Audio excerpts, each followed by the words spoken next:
Hello, everyone. This is Rudy Giuliani, and I'm back again with another edition of Rudy's Common Sense.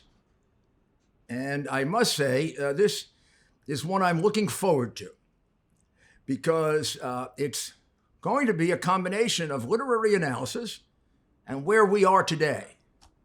And it's also going to be an analysis that demonstrates not only is sometimes fiction stranger than life, but sometimes fiction predicts life better than history, philosophy, political science, prognostication,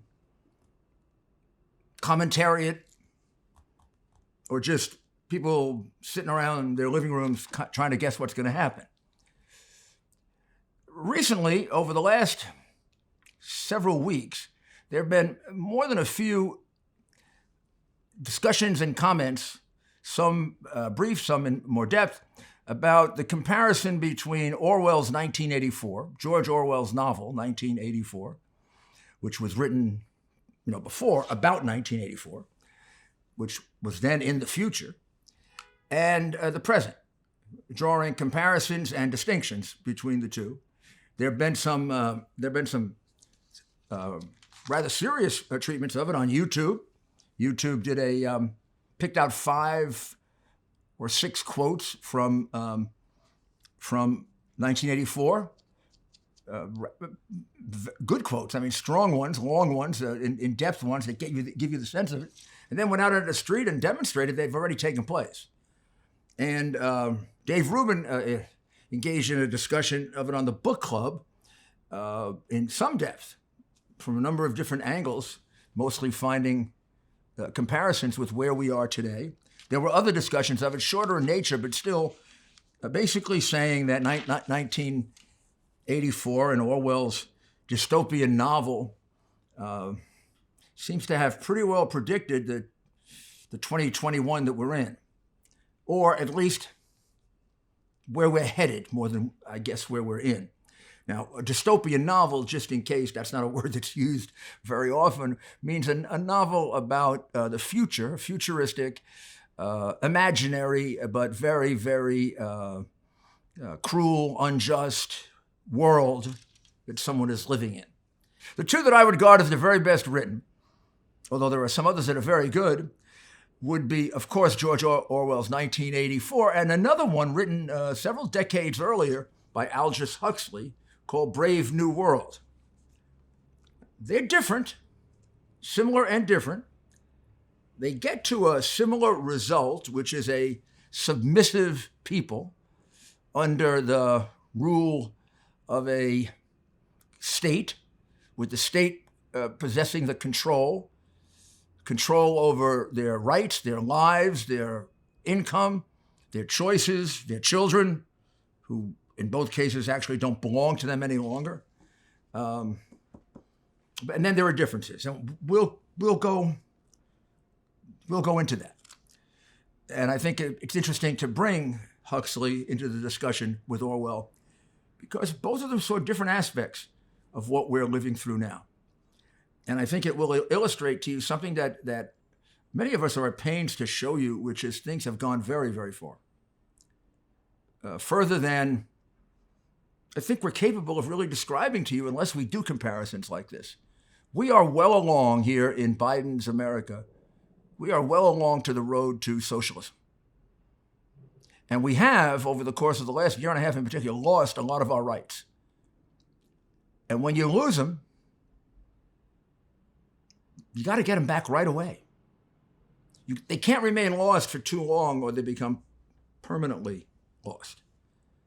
And I'll give you an example. When we first went into the pandemic lockdown about a year ago, I observed, although I agreed that it was probably necessary, I didn't know really the facts about COVID, and neither did the decision makers. No fault of theirs. I mean, they were operating on the best advice they had at the time. And I saw that maybe it was necessary to have such a shutdown with all the mortality rates then and predicted, and the contradictory ways in which Fauci was describing it. It seemed like it could attack us in all. First, don't wear a mask, then wear a mask, and yes, you can't get it if you touch something, but yes, you can, and a great deal. And it was quite obvious they didn't know what they were talking about, particularly Fauci, and they were making it up as they were going along. Maybe making it up in too dictatorial a way. More humility, more willingness to say, I really don't know. But in any event, the world and the country was locked in.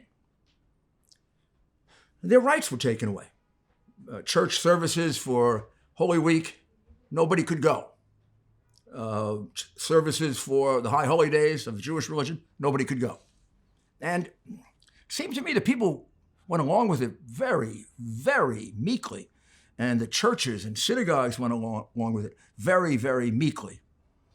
I said to my friends, or the few you could see in those days, it seems to me like they're going along like sheep to the slaughter. They probably have to do it, but it wouldn't be bad if they did a little protesting along the way to make the point that maybe we can salvage something out of this.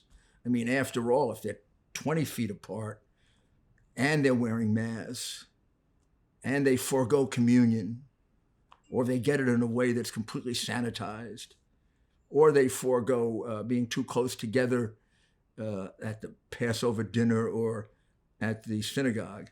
But no, none of that was tried or attempted, and there was no real attempt made to see if we could salvage some of these businesses, although some businesses turned out to be winners and some businesses turned out to be complete losers, and some of the rationale for that is going to have to be re-examined. But in any event, as that moved along, and then as we were coming out of it, some of the governors started to take on, I'll say, a dictatorial atmosphere, feeling about it. I mean, it's one thing to warn people about masks and things like that. Another thing is to see them dragged away and to see them put in jail and to see threats of if you go out for frivolous things like going to a hairdresser, you might get arrested or get a fine. And the mayor of Chicago goes and does it, or the governor of California tells people they must wear masks.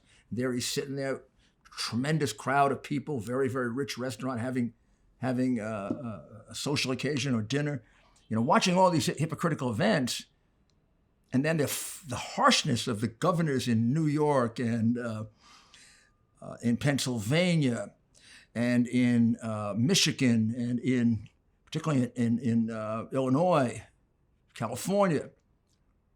I think I said, as you move towards socialism, immediately coming toward you is a sense of authoritarian power, because you got to control all the masses. I mean, you've given them lots of benefits, but you got to make sure you keep them under control, and you keep them under your control. You keep them under your political control, and you make them politically obedient to you, which is what the Democrat Party has done over the years through the use of welfare, for example, or now by allowing illegal immigration in mass scale or inviting it in mass scale. So I began to feel like I was living in a different world. And it was helpful to me a few months ago, which I did, to do a comparison with 1984 and to show that many of the things we saw in 1984 were happening. The big one was censorship. We now have censorship.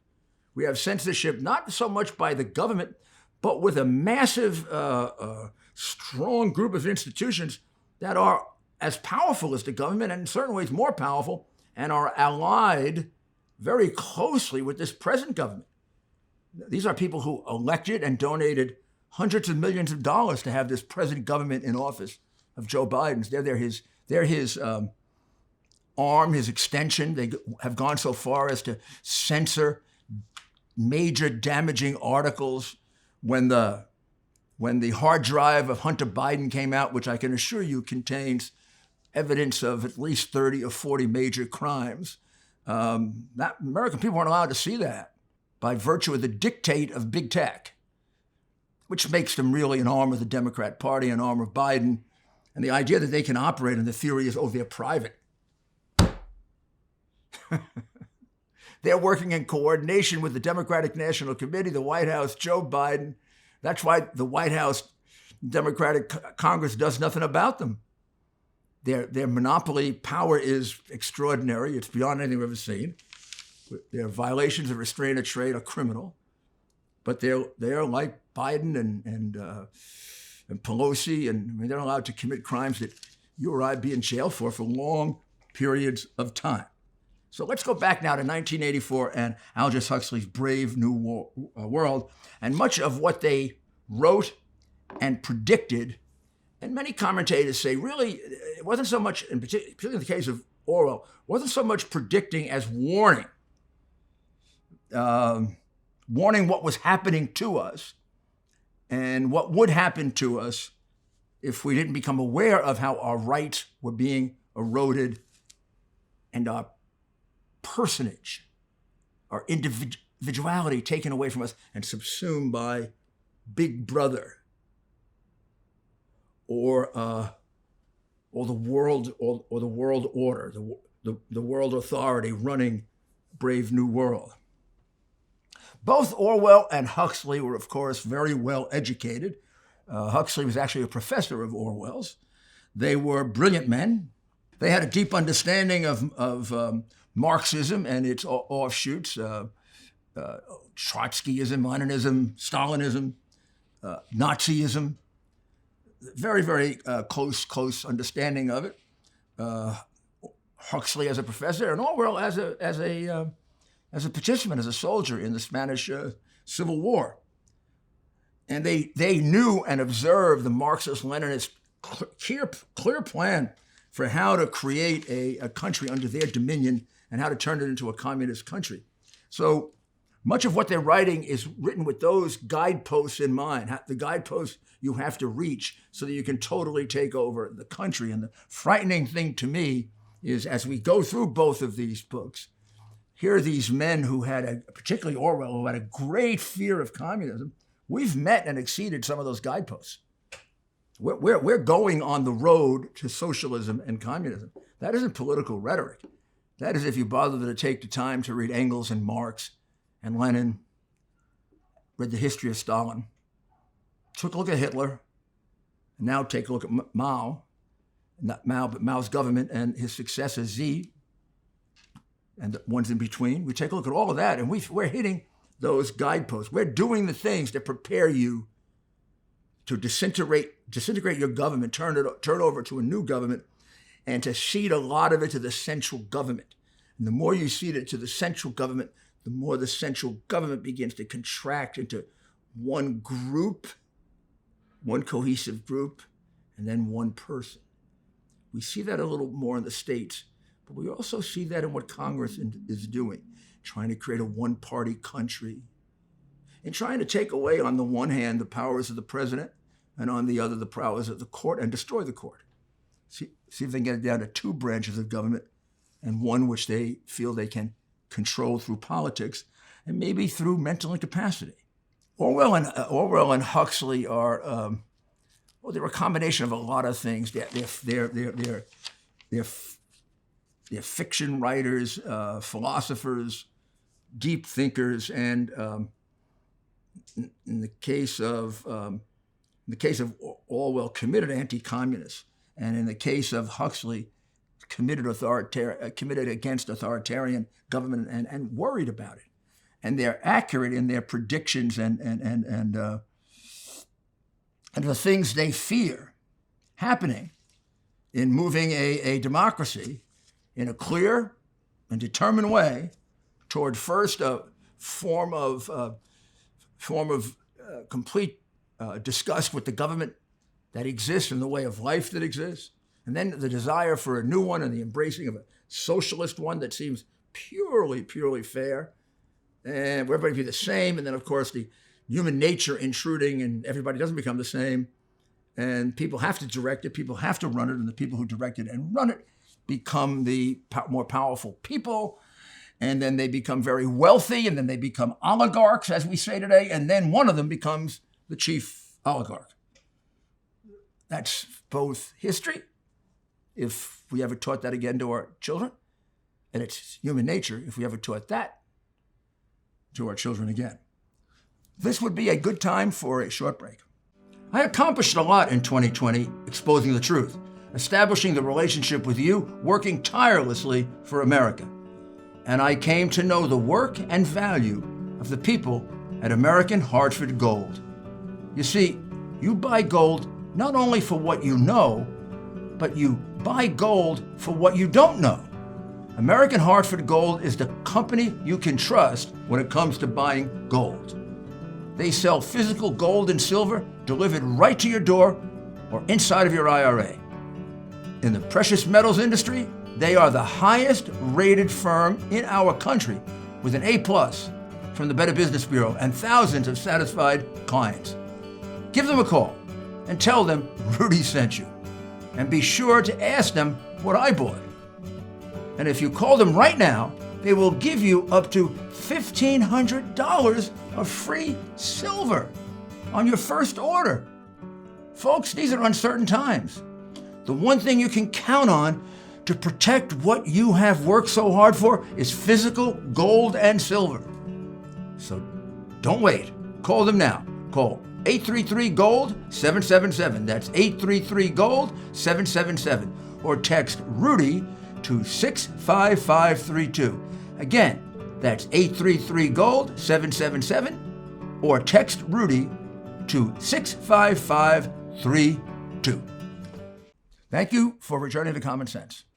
So here's where 1984 and Brave New World really are right on point. To accomplish this, you have to break down the attachment of a person to their country. I was brought up to love the United States of America from the first day I got into kindergarten until I got out of school, particularly grammar school, high school, and college. Every day began with two things: the Pledge of Allegiance and a prayer. Well, that builds into you by the time it's, a number of decades later.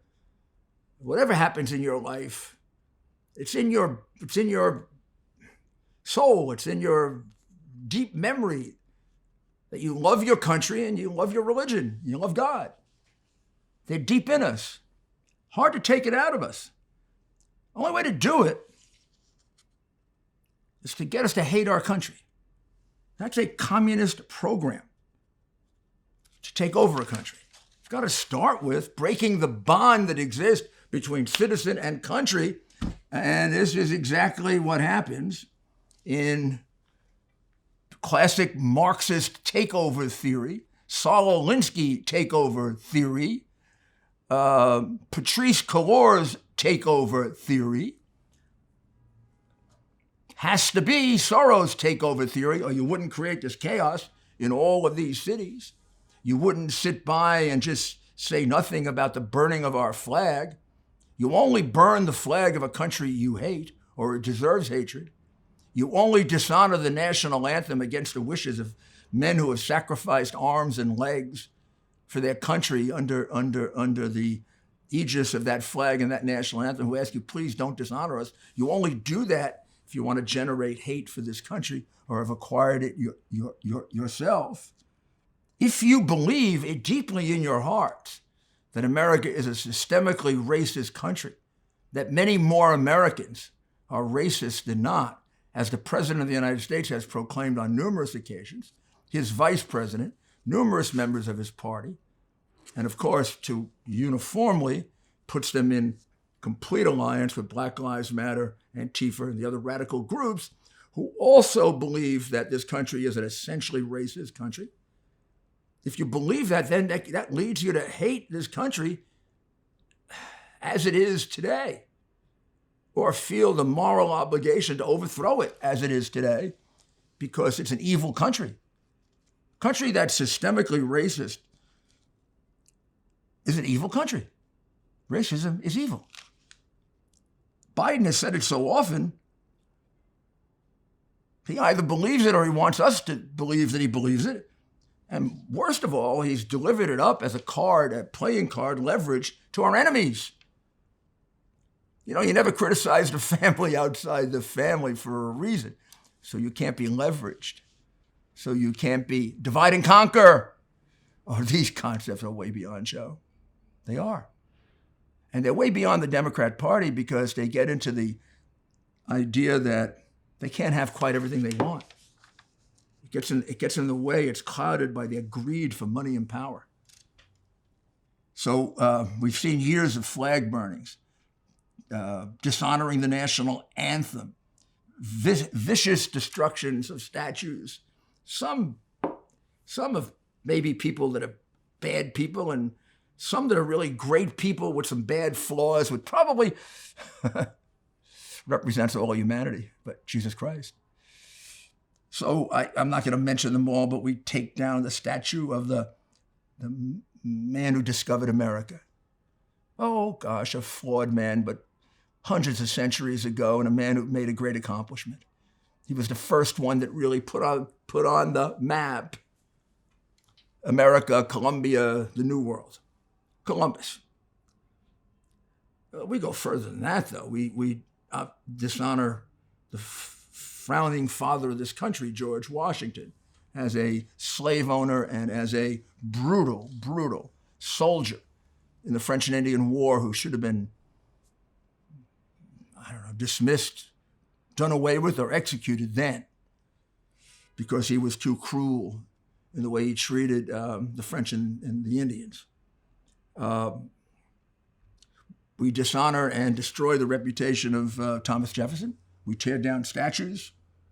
We point out everything about his life that we believe to be negative, particularly on a personal basis, his personal sexual life, about which there's, it seems to be fairly accurate historical fact, although you never can be sure about that.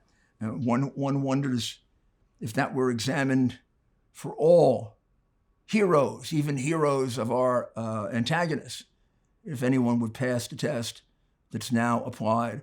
Certainly the revelations that we've seen come out over the last 3 or 4 years as we've become more sensitive to that makes one wonder if there's a real understanding and perspective of human nature. But in any event,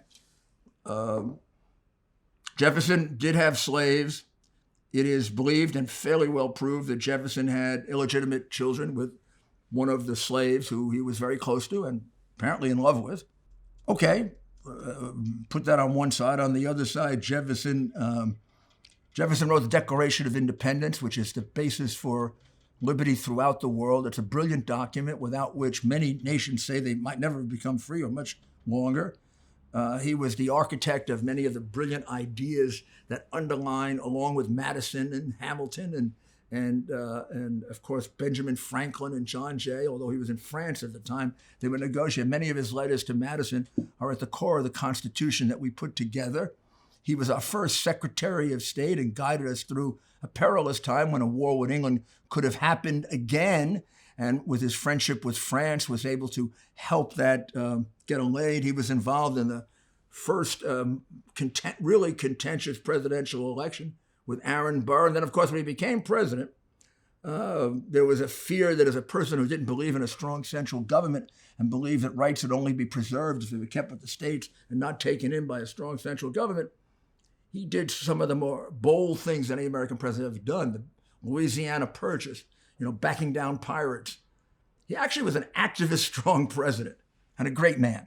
And then his correspondence with his former friend, then enemy, then friend, John Adams, over such a long period of time until they died on the same day in 1825 on the 4th of July, is a contribution enough to make both of them famous men, although they had already become famous by the time they were doing it. So you can't just condemn this man. You condemn this man for that. You not pay attention to anybody. John Kennedy, a Democrat, sitting in, I believe, the cabinet room with his cabinet that he had put together, which was called the best and the brightest, some of the most intelligent people at the time he had brought in, for which he was very much credited and should have been. And he knew they also had a certain level of arrogance, as I did often when I ran the U.S. Attorney's Office and put together what I thought was a very, very strong team in the mayor's office, stronger than ever before. They had a sense of arrogance, and I really appreciate this because I did this in my own less artful way at times. They were all advising him on one thing, and they were all on one side, and the president was listening to them, and he was listening to them, and he listened to them. And he said, this is the highest IQ level assembled in this room since Thomas Jefferson sat here all alone. and they were stunned. And they got it. Coming from a intellectual himself, a writer, a man who studied politics, not just practiced it, that was quite a compliment and an accurate one. Because then if we go into the realm of science and we go see his home at Monticello and we see the pen that he invented and the architecture for the University of Virginia and Monticello itself, the concept of the University of Virginia, the laws and the rights that were created for the Commonwealth of Virginia, which became the basis in large part for our Constitution. And we go back to when he was a young man of 27 and introduced a bill to free slavery in the House of Burgesses. A man who struggled with it all his life. A man who had guilt about it.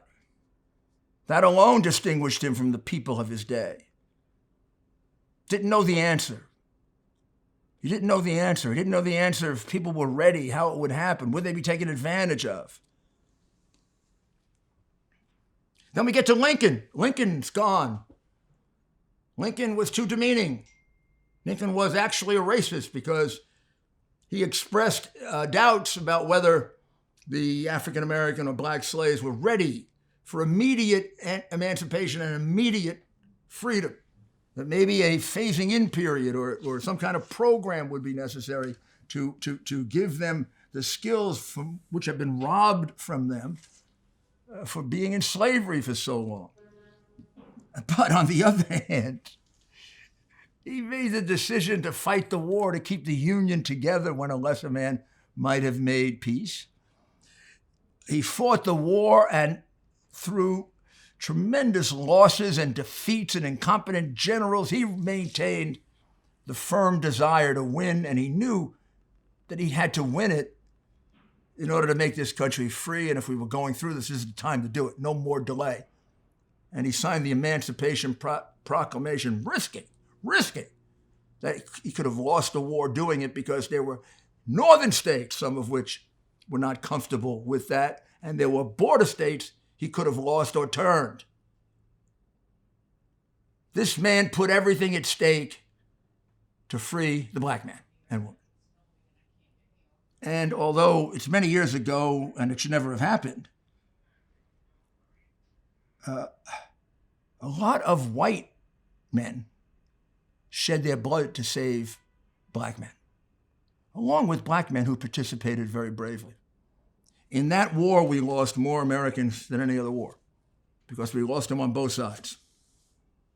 End result, even though it wasn't perfect, it never is, end result, it ended and slavery was legally abolished. So, Lincoln canceled. We can go on and on, right? I mean, they've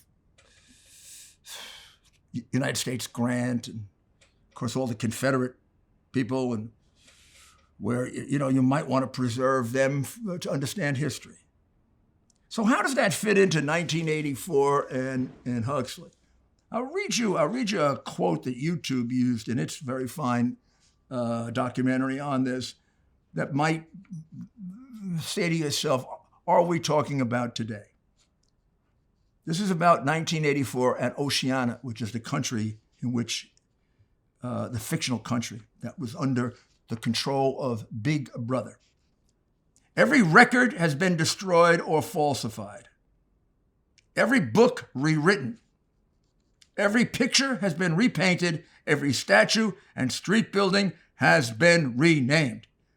Every date has been altered. Why do they do that? They did it for the same reason I just described what I described to you. To destroy the citizens' love of the prior country, of its heroes and its history, of its traditions and its values. But not just to destroy them, to make them hate them and hold it in repute so that it would be easier to allow them to embrace another form of economy and government, namely socialism and communism. Oh, we've had records destroyed. I don't have to list them for you. Records falsified. My goodness, statues and paintings and street buildings and street names renamed or taken down. And we just listed a bunch of them, and then really silly ones, Dr. Potter and Dr. Seuss, and change Aunt Jemima, change the Washington Redskins. And I don't think there's any that, I don't know how Columbia University keeps its name. Do you? Who's it named for? The country of Columbia? Okay. Who's the country of Columbia named for? Christopher Columbus. Columbia, when are you going to change your name? Of course I don't want you to change your name. What about Manhattan? Manhattan's named after a Native American tribe, I don't know if this is fact or fiction, who seem to have been swindled out of New York Island by being paid only 24 pieces of gold or whatever amount by the Dutch. But since it was the Dutch and then the English and now us, maybe we don't have to take on the liabilities of the Dutch. Who knows? But I mean, this could go on without end if you want. But we're headed on our way to what they predicted. I give you a couple of the signs. The massive spending without any consideration of who's going to pay for it. This is at the level of moving to the kind of irresponsibility of a Marxist, communist financial system that then puts the pressure on to redistribute the wealth in a very, very dramatic and big way. So you have the trillions of dollars for the stimulus, another trillions of dollars for the stimulus.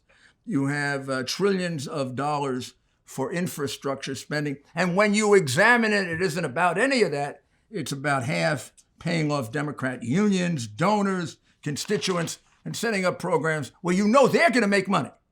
This is the double speak that we talk about that is talked about in Orwell.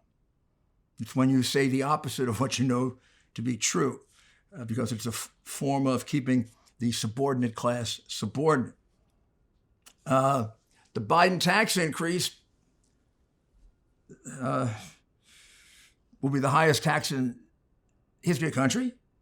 And we combine it with the Democrat states, not the Republican states, we go over into 50% territory. In fact, we go up to 56 and 57% of what you earn in New York and in California, the two states that are the furthest along to socialism. There we're getting pretty close to the government confiscating your earnings. Certainly the government is the senior partner in your earnings. For every $100 you earn, they get 57, you get 43. You see, you're becoming considerably less important. You're now working really at a lower rate than you're giving to them for all the wonderful things they do. Now, if you agree with all the wonderful things they do and you're getting real value out of that, fine. But New York is on its way to raising its taxes so it can be higher than California.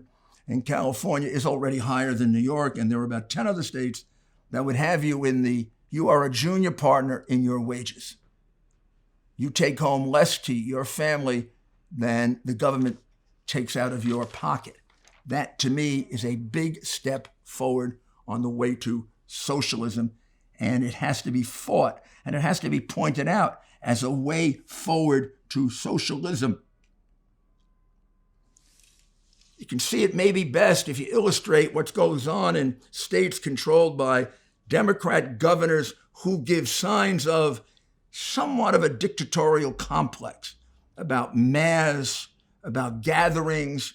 In New York, churches weren't allowed to open, but strip clubs were. It sort of shows no understanding of the First Amendment, doesn't it?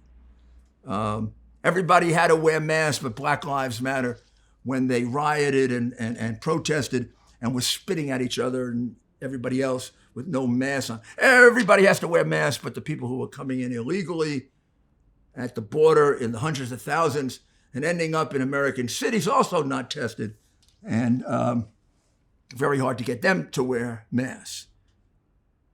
We'll be back in a few minutes. Your credit card company found suspicious charges on your card.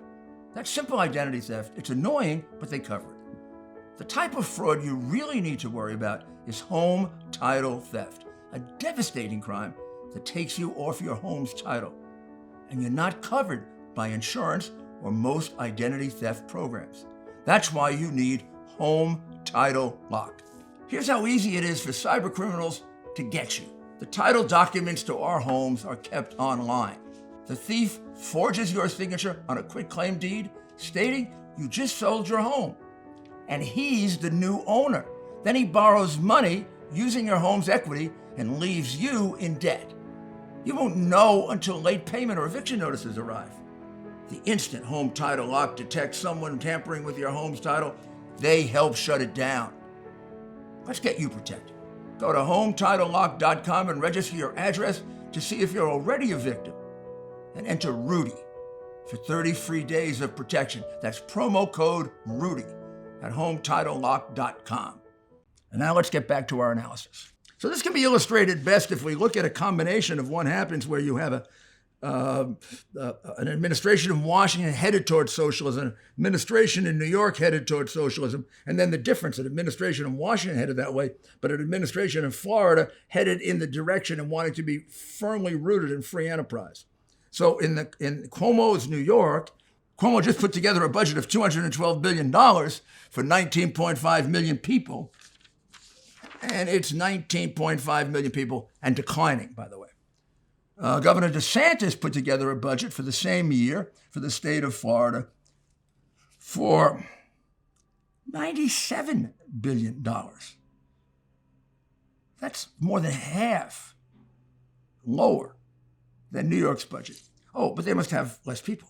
No. Let's see. They have 21.5 million people. 19.5 million, 212 billion. 21.5 million, 97 billion. Oh, Florida must be terrible. People must be dying on the streets in Florida. Well, let's talk about that in a second. Florida at the end of 2021 is estimated to be 22.2 million people. They're looking at another 700,000 people to estimate they're coming to Florida, and they're going to pay the taxes that do exist in Florida. Whereas New York estimates, it just depends on the estimate, New York estimates a decline in population, it's declining every day, a decline either to 19.3, which is one and probably the most optimistic Orwellian doublespeak, or if you look at MarcoTrends.net, it predicts 18.8, down from 19.3. So New York is going to decline by approximately the amount that Florida is going to grow, and New York's budget is more than 2 times Florida's. And now, let me tell you, being in the usual position of spending time and having an abode in both places, I don't see what I'm getting in New York for that extra money I'm paying. The quality of services in Florida is as good. And the quality of life, particularly with what de Blasio has done to New York, is significantly better. So you're asking me to pay more money for declining services, fear, lack of safety, terrible schools, just not cleaning the streets, and it's just not going to happen. That's why that's happening. Can't you see the handwriting on the wall when you look at that? So much more of Orwell's warnings of a march toward a communist dictatorship have or are happening. I mean, throughout Oceania, the fictional nation in which the main protagonist, Winston Smith, an official of the Ministry of Truth, which is just the opposite of truth, is bombarded with signs and sayings and pictures, and then this: Big Brother is watching you. This is all over the place. This is Big Brother. He is the leader. Doesn't say anything. Kind of like, I guess, ours, right? Doesn't say much. Nobody really knows about Big Brother. And I'll leave that for the book. And can we go further than that? Yeah, Orwell was predicting that communism would prevail because he was knowledgeable about the steps that they take. And he saw it even back in the 50s that that's where they were going. And he predicted it for the 80s, and now it's happening in the 20s. Now it's happening in the 20s. The analysis done by it on YouTube with 5 or 6 quotes of Orwell and how they've come true, I would strongly recommend to you. The first one is from 1984. Not merely the validity of experience, but the very existence of external reality was tacitly denied by their philosophy. The heresy of heresies was common sense. That's why I've named my podcast Common Sense, because that is what the socialists, the communists, the dictators, the oligarchs, the totalitarians want to take away from you, because common sense would make you argue against that and give your life to stop it.